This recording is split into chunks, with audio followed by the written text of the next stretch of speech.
नमस्कार सगळ्यांना. आता संध्याकाळचे वाजले 5 आणि बाहेर मस्त पाऊस चालू आहे.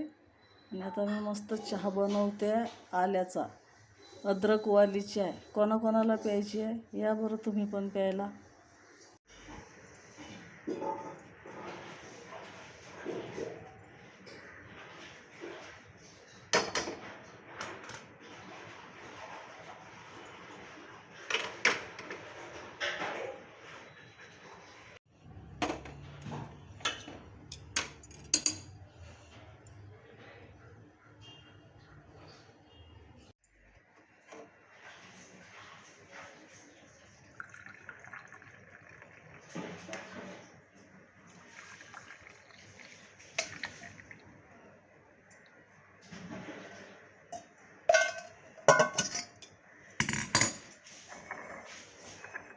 या चहा प्यायला.